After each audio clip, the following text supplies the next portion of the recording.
What is up, YouTube? It's never not going to be funny. What is going on? We are, well, this is Sunday, 7 weeks, and 6 days out from Queensland. State Show 1 qualifier for the Nationals. So we are basing peak on that date. I know a lot of people say you don't have to be ready until Nationals, but I don't see the point in not turning up 100% to each show. So we'll be basing all protocols, peak week trials on show day 1, and then planning for Nationals after that. So it's been an update for the week. We've adjusted the program, come back from a deload, and I've adjusted the program this week. Actually, the week just gone, so we're now starting our blocks on a Saturday, rest day on the Friday, which means our new week starts on Saturday, so that we finish and manage to tie in the end of the programming with comp days. So we should land on our last depletion session on the Thursday, and have the Friday to fill up, refill if we need to, dry out, get tans, de-stress, chill out, and then wake up for the Saturday to get on stage. So should hopefully all tie in pretty nicely. A bit of fatigue reduction. We've taken out the hack squats and pendulums for the programming. This is just to purely alleviate inflammation, fatigue, and water retention in the legs. As it just seems to be like at this point of prep, we're just getting stronger in leg movement, and to maintain that level of intensity and strength and accumulate that volume is just going to be too fatiguing for the rest of the session, for the joints, for the body. I'm just noticing little hip niggles and stuff like that tend to come out at this point in prep, where everything's just inflamed and a little bit more noticeable due to a lack of available intake of energy. So we're just going to modify that and push into more Bulgarians and leg presses instead. So still some shortening and lengthening exercises, putting the quads through full range of motion, but with a bit more stability and a bit more control than just blasting through the whole of a hack or pendulum. This week, Tommy is on point again, down another 2 mils of body fat. Everything seems to be tracking well there, giving him an extra refeed day this weekend just to alleviate some fatigue, some diet, go out with his family, enjoy some downtime last night, and be able to have room in there for food, which he's worked hard for. So an extra day there of surplus is going to be good for him mentally. Myself, I've had an interesting week, as a lot of clients know, and I've been very appreciative of that. They've been understanding, but it's the first time in a very, very long time where I've pulled a sick day and actually altered work and training to accommodate, but seem to have hit a pretty heavy bout of food poisoning, due to probably my laziness or I'm not even sure, but I'll take ownership for it because I've done something. But I ended up with some pretty heavy food poisoning. I lost 5 kilos in the space of 36 hours, and managed to get some back in with a high day on Friday. Stuck to my meals, didn't alter anything. In situations like this, like, I ran by a few people just double check, but I really just embraced the loss, the depletion, reduced a lot of fatigue and a lot of fluid out of my legs, which actually brought out a much drier look. So I know underneath it all, when the things get inflamed and training goes hard, that there is actually plenty of muscle and lines in my leg to show off. So we just embraced the loss, stuck to the diet, stuck to the calories, made some alterations where I needed to, but didn't try to eat back the food, eat back the weight, fill back up or anything like that. It's not the point at this part of prep. So really just focused on the diet, drier food sources. So I just moved to some sourdoughs and some breads and stuff to try and ease digestion, and slow things down a bit. But yeah, so I managed to drop back down again this morning I got up to 94.6 and I'm back down to 91.8. So yeah, not ideal, but the good news is that through depletion, diuresis, and dehydration, there is plenty of muscle there to show off, plenty of lines. Vascularity is finally starting to come out in places that it wasn't before. So physique update seems to be going pretty well. We've got glutes definitely starting to square off. Abdominal wall is really starting to thin out now. The skin's getting nice and thin and dry. So peaking that into show will be fun to see that really expand and vascularity come through there. Trying to get a bit more sun every day, so minimum like half hour to an hour of sun up on the roof where I can, just to try and enhance vitamin D, which enhances blood flow and vasodilation for me. It really expands my my blood flow gets my skin nice and warm, vascularity increases, so just an overall better look and better to tan for stage. Yeah, so it's been an interesting week. Business took a bit of a back foot, but training intensity is still there. Still trying to get as much of the session done as possible. I only missed one session this week because of it. The rest of them I just kind of pushed through. And yeah, that is pretty much that. I'll probably be dropping carbs down on high days to 750 this week, which is still pretty phenomenal for me at this point out. But considering the rate of loss, I may not even adjust that because I've lost so much. I'll check body calipers and do measurements tomorrow, and we'll see how that actually looks. I may increase carbs on high day this week just to sort of not fill back up, but get back in some food overall. It seems like this, if anything, this has made me ahead of loss. So depending on what the rate of fat loss actually is out of that 4 or 5 kilos, we'll see. And I might actually have a high day. It's just a bit of a fatigue reducer and get some weight back up. But we will make that adjustment as I'm my own coach, and that is how I like to operate on the numbers and the data and the feel, not personal opinions. No refeeds or cheat meals or free meals. At this point, everything's kind of calculated to be the exact same food sources. Nothing changes. I just alter meat sources where I need to. And yeah, that's about it. So we're on our way to do the first leg session of the week, which again is modified, and we'll go from there.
Yeah. No. Oh. That's me, I did. I got that on camera.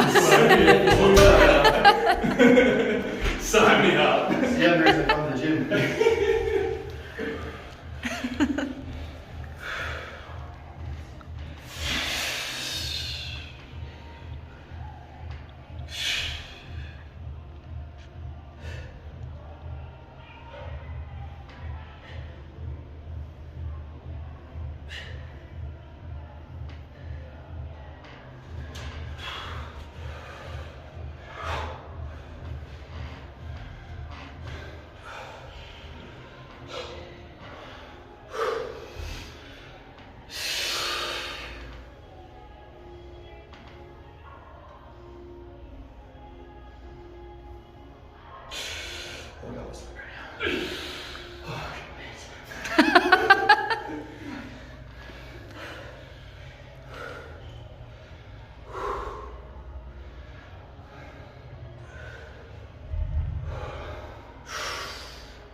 Left leg.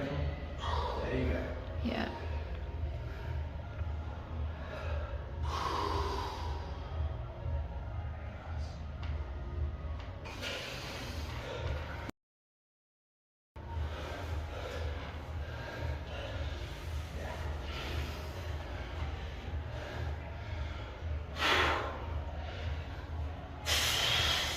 Glutes.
That's better.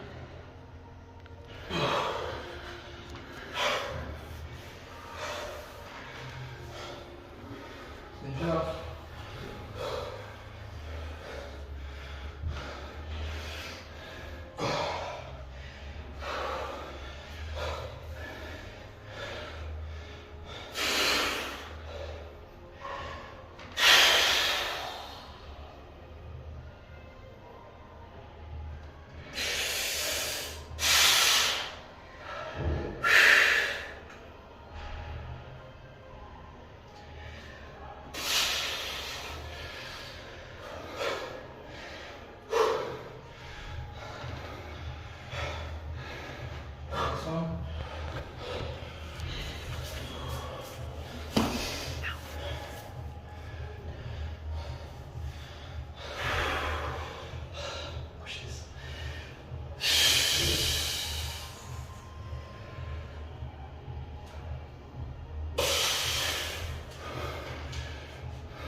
Solid. Still coming together.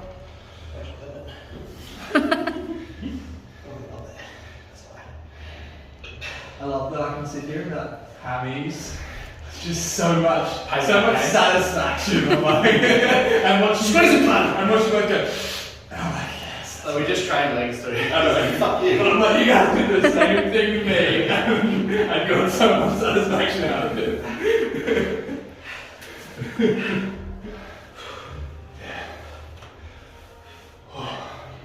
Ooh, that is a straight over the point. That's good, isn't it? That left better. leg tongue with like you here, and then that one just. Yeah. I just need to push. Yeah. It's the same when I do side chest. I'm like pushing here, And then but I don't tense this arm. Yeah. I'm trying to hold my glute. Yeah, I can get it and then it just falls apart. It's really hard to hold it. Yeah.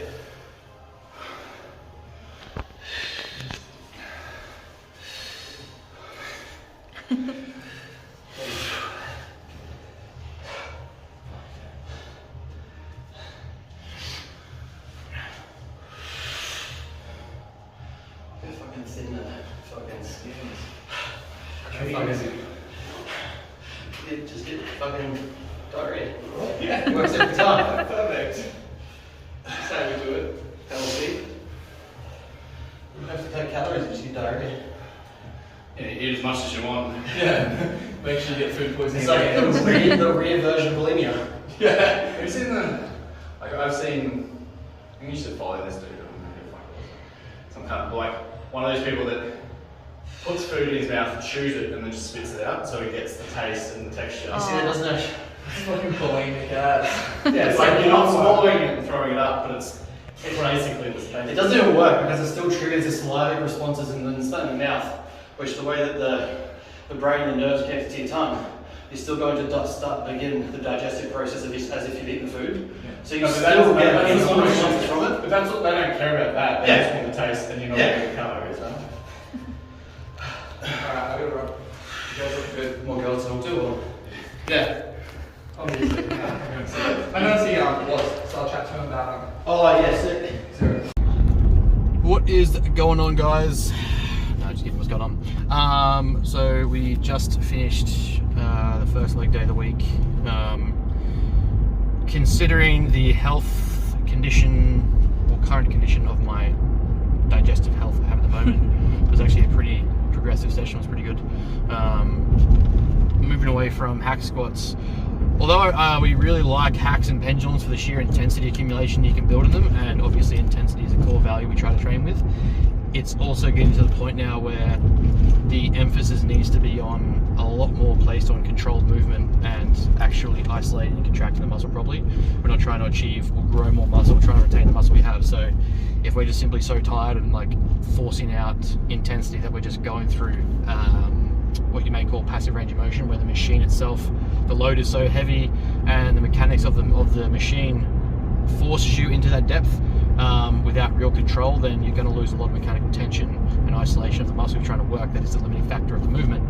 So we're not trying to do that. So by this session now, we're moving to the Arsenal longer, you may call the longer runway, or the longer tracks that the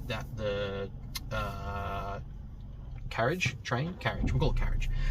runs on. Allows you to get a lot better lengthened and shortened position of the quad with better control, and it feels heavier for less load than what you actually have to put in your knees and joints, so able to get a bit more volume out there, a bit more strength, and still maintain intensity. So sets of like 12 to 15 with a few little extra bro reps in there just to try and get some extra intensity out and see how we're feeling. A bit of a move around of movements and sessions because there was just so many people deciding Sunday's leg day, which has never ever been the case anywhere, so that was weird. So we just rejigged some of the exercise order. At this point, it's not a big deal. Again, we're not trying to go for 1 RMs and top sets like that, so a few variations in exercise order of selection is not a big deal.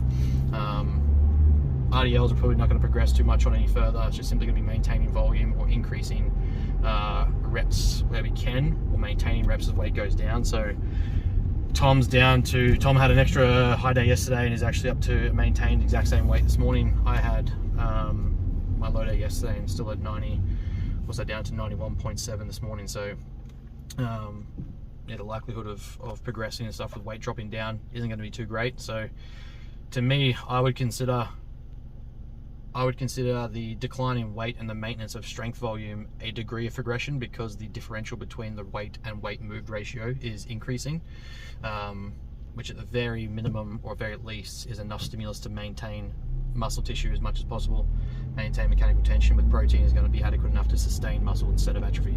So that's what we're really trying to achieve at this point in prep, and drive intensity to exceed fat loss. What else? So we also had some, well, at this point on the weekends, like we're just introducing, like we're 2 weeks into introducing cardio. So we're doing half an hour, 15 pre and post leg session and upper session for the bike. Moderate intensity, like 110 beats per minute, 15 minutes either side. That gives us wiggle room. Like one of the biggest problems I find with people that want to go balls to the walls in a lengthened cut, like say a prep versus a short aggressive cut, is they'll try and throw everything into the mix straight away and see what sticks in the kitchen sink. And unfortunately, that just creates a deficit or a recovery hole or an output hole that you simply can't dig out of. If you're going to go say, you know, oh, I want to get shredded, and so in the first 4 to 6 weeks of your prep, you're doing an hour's cardio every day, you're doing posing every day, which is fun, but you're posing every day, plus training intensity increasing, plus decreasing food, plus increasing steps, you're going to create a deficit barrier that there just simply isn't room to go any further. You just have to keep pulling down food. That's going to affect recovery, total energy availability, so you're going to be unhealthy, you're going to have you're going to be lethargic, so lethargy will go up, your training performance will decrease, and you're not going to get the benefits of actual training intensity that maintains the muscle we want.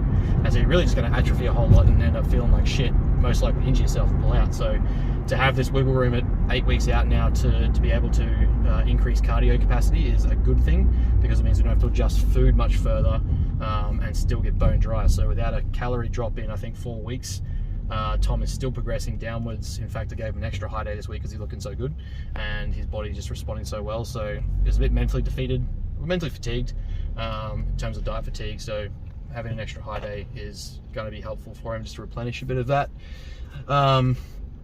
And yeah, so that's kind of like a good little benefit for us, where we can adjust supplementation if we need to, we can increase cardio if we need to, emphasize recovery and rest where we need to, and all of that will play a part in body composition and fat loss, as opposed to just simply pulling out food.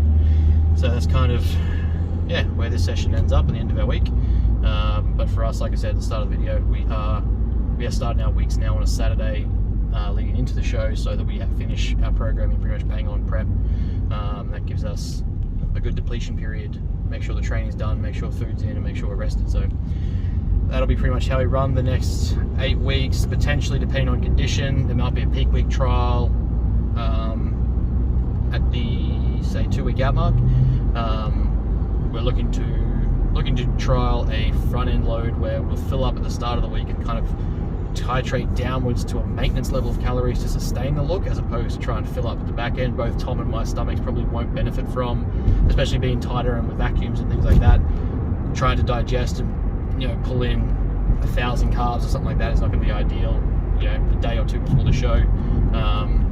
So we're going to try and see how we look potentially at the start of the week, and then sort of sustain that look. So that'll be the strategy to try out first. We'll see how that goes into the show, but depends on condition, if it's even worth trying. I'd say with Tom it will be. He's definitely got to be on point.